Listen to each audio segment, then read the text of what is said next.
to Coffee with Kelly. I am so excited to be back in the studio for our next episode. And if this is your first time joining me officially on the new podcast, I want you to know I am so happy to have you here listening or watching, however you are consuming your podcast content. But I am Kelly Merbler. I'm your inspirational barista. And at Coffee with Kelly, we always love to say people don't come to Coffee with Kelly. People are Coffee with Kelly.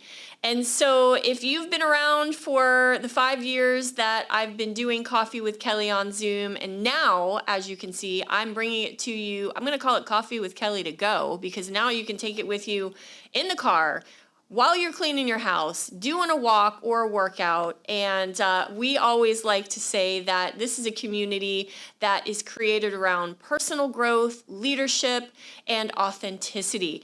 So for our next episode, I have chosen a word of the day based on a question that I received that I'm going to share with you in just a second. And for all of my first timers, I always pick a word of the day to kind of set the intention for the theme of this conversation. And I had a question. I get a lot of questions that come into me from whether it's clients or people that follow me on social media or just random conversations that I'm having. And I wanted to share this question to kind of start off our conversation. And what I'll do is I'm going to give you a few tips around this question to help you in the application and what to be thinking about.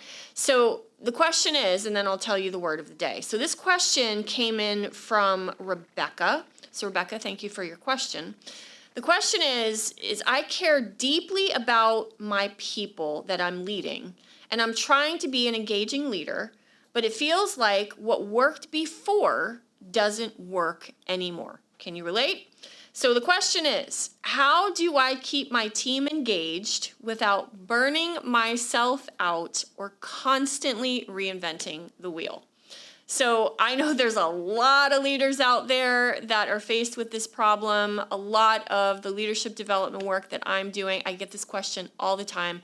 And with the way that the world is rapidly changing and the workforce is just always evolving, as leaders, we have to be intentional in how we are leading our team. So if it were easy, everyone would do it. So being a leader is not always easy. The easy part is when we are having the wins, when we are able to celebrate the successes. But I think we all know that have been leading teams for a while that there are a lot of challenges that come with leadership. And this is a perfect example of one out there that is pretty common. So I want to tackle this question and talk to you. And the word of the day I thought would be great to pull out of this is engagement. So the word of the day is engagement. So Rebecca, great question. And let's dive into this thought here. So think about this. What if engagement isn't about doing more, but being about leading differently? So what if engagement wasn't about doing more, but about leading differently? So I want to dive into this because this is so much of the work that I'm doing with my team all over the country when it comes to really helping leaders how to build an engaged workforce. It is a serious problem that a lot of leaders are struggling with. We've got different generations in our workforce. We're still struggling with how to engage teams online, being in a hybrid situation. And a lot of leaders are just working with so much less staff these days and trying to do more. And so many leaders out there are just exhausted. They're burnt out. So I can absolutely relate to this because I remember feeling this way when I was leading a team. I had about 26 people on my team. And I always felt sometimes when we didn't have a lot of resources that I was trying to just do so much more with less. So if this really speaks to you, listen in, because I'm going to give you 3 things, and I'm going to talk to you about what a lot of the work that I do is around using what I call strengths-based leadership. And you might be saying, well, I don't really understand what strengths-based leadership is, so let me define it for you as we get this conversation started. So being a strengths-based leader is really being a leader that sees each and every individual that they're leading as a unique individual. We're not leading everyone the same. It's not like a t-shirt, one size fits all. Everyone has their different unique strengths that they bring to your organization, and everyone needs different things based on the strengths that they have. So my first tip that I want you to think about is to stop motivating people the same way, because everyone doesn't need the same thing or want the same thing that you are motivating them by. And so engagement increases. Engagement increases when people feel seen. And that's absolutely a fact. There is so much data that Gallup has really studied around the workforce, around employee engagement. So I'm going to share some of this with you. And here's a recent fact that only 39% of employees strongly agree someone at work cares about them as a person. And that tells me, and a lot of leaders out there, that there is a lot of room for opportunity. And I'm not trying to create more work for you, but what I'm trying to do is create more meaningful work that you can do more of and less of the stuff that people don't really care about. So if 39% of employees strongly agree that someone truly cares about them at work, what can you do as a leader to let people know that you really care about them without doing a lot of extra work? So let's look at this. The first thing that I would really suggest when it comes to stop motivating people the same way is the tool we use is the CliftonStrengths assessment. So if you've never heard of it, some people know it as Strength Finders. It's one and the same, but CliftonStrengths is really a tool that when I was feeling burnout, not only personally, but also as a leader, I really started tapping into. It was introduced to me back in 2015 when I was going through a personal development coaching course myself. I decided to invest in myself, and I was given the CliftonStrengths assessment. And it was this 10-page report that had 5 words on it that I looked at and I'm like, I don't really know what to do with this, but it does kind of seem like something that resonates with me, and I started digging into it, but I hired a coach for it.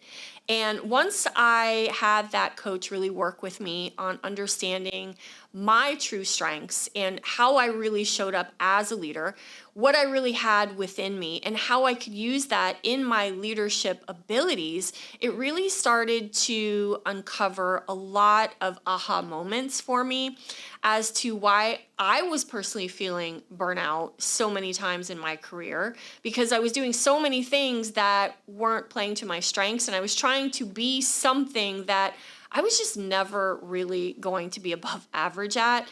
But I think we can all relate. We have been taught, it's just how we were taught, to fix things that we're not good at and really not worry about the things that we are good at, because we really need to fix the things we don't do well, and that's what's going to make us a better leader. I don't know about you, but I was exhausted from trying to always fix things I wasn't good at and I was never going to be great at. And so when I really started understanding how to really look at my own strengths from a leadership perspective, what did I bring to the table? How could I use that in the leadership that I have? And how could I try to bring out the best of the people I was leading? It was an absolute game changer in my leadership journey. So one of the things that I started doing is using this within my own team, and this is what I do now for organizations all over the country, my team and I, is we help leaders understand through the CliftonStrengths assessment, what are the strengths that each of your team members really bring to your team and the organization, and what is the value they are bringing that you may be overlooking. So many times as leaders, we think we know what people's strengths are, and so naturally we give them more of that work to do. I was someone that my leader at that time saw what he thought I was good at, and so he'd give me more of that work and never really understood that because he saw it as a strength in me without really understanding what my strengths were, that it was really depleting me and really causing me to be disengaged. And so I want you to think about this. Stop wasting time trying to lead everybody the same, because not everybody wants to be led in the same way based on the strengths that they have. So that's the first thing I'm going to tell you. And a question that you can ask, I want to give you something that you can apply. So during your next one-on-one, even if you haven't done the CliftonStrengths with your team, here's a really great nugget for you to take into your next one-on-one with your team members. And ask them two things. What were the tasks that energized you last week? And the second question is, what were the tasks that drained you last week? And sit back and listen. Let your team member share the answers to that question. And what that will do is it will start to give you an understanding of where do they wish they could spend more time in the tasks that they are paid to do. And so that will start to help you as a leader understand you don't have to do more if you really listen about what each team member wishes they could do more of and help them get to a way that they can do more of that in the job that they're paid to do. And sometimes what that might look like is just shifting and delegating in different ways. There might be people on your team that so wish they could do something that someone else is doing, and that person that's doing that task really is feeling drained by it. So these are the simple conversations that will help you get to the understanding of what do your people want to do more of in the job that they're paid to do, and listen to them. So that's low effort and really high impact. Now, my second tip when it comes to engagement is use strengths to create daily wins, not just big goals. And I say that because when you bring the power of strengths language into how you lead, and it starts to become a part of how you communicate with one another, you start to connect purpose with their value. For example, when I'm working with Addie on my team, and I run a strengths-based organization, so all of us on my team and any of my coaches, they've all taken the CliftonStrengths assessment. So as the leader, it helps me really understand how can I bring in and help them understand how their natural strengths are helping our team be successful. So for example, when I'm talking to Addie on a weekly basis, we talk about her strengths all the time. And I connect her responsibility, which is one of her top 5 strengths, and she loves to take ownership. That's what people with responsibility do. She loves to take ownership of projects. And when she says she's gonna do it, I can literally just absolutely trust that she is going to get it done if she said she's gonna do it. So she's a serious owner, not a disinterested renter. And knowing that as her leader, it really helps me just kind of have so much more trust in our relationship and the work that she does for me, because whenever she takes on a task, when we do our project list for the week, and she says, I can do this, this, and this, she might also tell me this might be too much based on the plate that I'm keeping up with right now. And that helps me understand that she really needs to take something off her plate. But when she commits to something, I know that she's seriously going to own it. And so during the week when we're doing our check-ins, and we do like quick check-ins with one another, it's not just once a week, we do quick daily check-ins. So I'll ask her, I'll say, how are you doing based on what you were taking ownership of?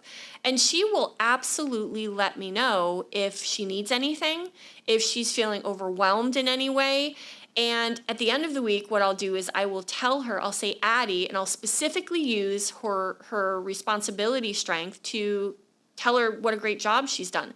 So instead of saying, you did a great job this week, what I'll do and what you can do as a leader if you understand their strengths is really say, Addie, I just want to say your responsibility strength this week was off the charts. And it really got so many things accomplished and helped me feel so relieved going into the weekend. I know that we are getting ready for another big week and we are ready to go. So I just want to thank you, Addie, for the gift that you have of having responsibility. Because, man, you are just making things rock and roll. And that's literally how I would share with you. You want to connect what they're using, what strength it is, to the value that it's bringing to the team. And when you can take the language of using their strength and connecting it with the value that they're bringing and the success that they're bringing to the team, you've then started to connect it to purpose. And if you want to talk about leading the younger generation that a lot of leaders are really struggling with right now, this is why I love this work so much, because everyone has strengths. And as a leader, if you can really take the time to understand what they bring and then tell them, physically tell them what strengths they're bringing to help your team be successful when you're doing your check-ins, then that is a lot of what people want to know. They just want to know the value that they're bringing, and that what they do, it has meaning, it has purpose. And when you can cut that down to just simply understanding who someone is on your team and that they're not just experience on a resume, but they bring gifts and they bring things that really complement what you can't do, then you've tied it to purpose for them. And when we think about the younger generation, they want to know the purpose and the meaning that they are bringing. So that's a great tip. So instead of saying great job, I challenge you, if you know their strengths, to tell them what strength that they have used and how it's contributing to the team. So that brings confidence and it brings clarity. So the third tip I want to give you is make strengths a shared language, not a one-time training. Now, I'm going to say this because I've been doing with my team for it'll be 8 years now. We've been doing strengths-based leadership programs and building strengths-based cultures and teams for 8 years now. And we've done it all over the country for all sizes of teams, from startups to large Fortune 500 companies.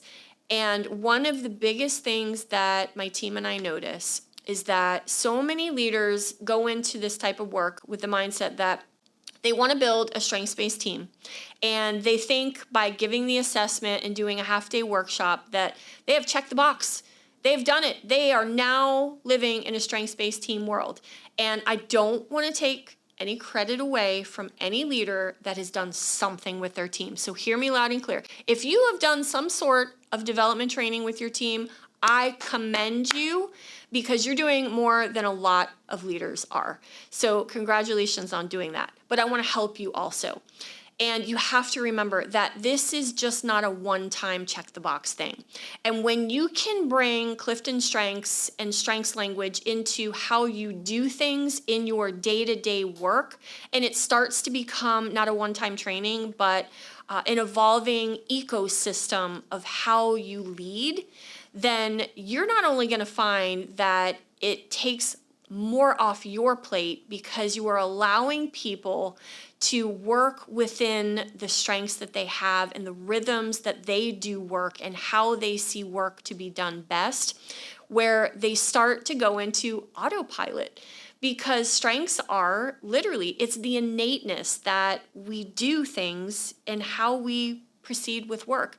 And we all do it so differently. And so when you can normalize strengths language in meetings, when you talk about strengths and how they are serving the team successfully, just like I said in tip number 2, and you let teams know and name how they work best together, let them take ownership and empowerment of how they will delegate work amongst one another based on the strengths that they all bring.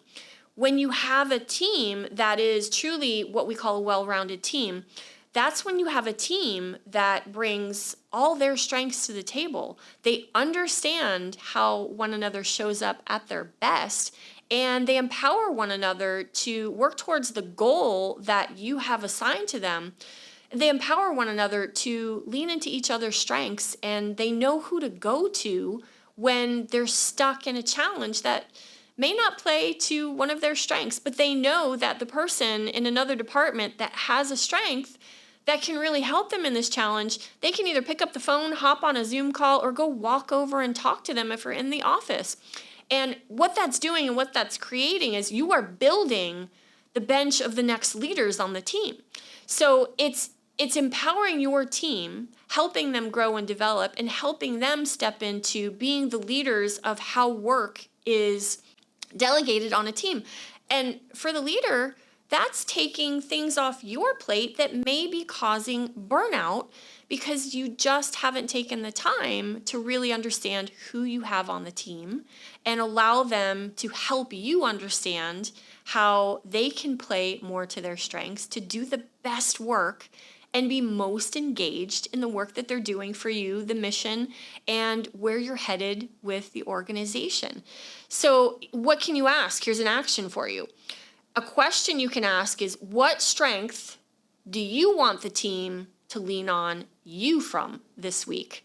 And when you ask that question in a team meeting, you start to bring the team around the table and let them share with you what they need to lean on this week based on the projects and the work that is in front of them. And I promise you, if you allow yourself the time to understand this work, engagement now becomes a team responsibility, not just a leader's job.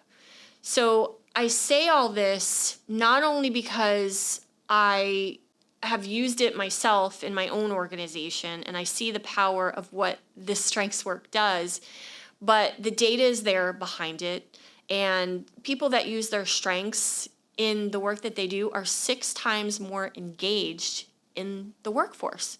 And so it's not only something that it feels good as a leader personally when I'm using it, because I'm really using what I know my team wants to do more of and how we delegate work, and I'm empowering them to kind of take the lead and tell me where they want to focus using the strengths that they have based on the projects.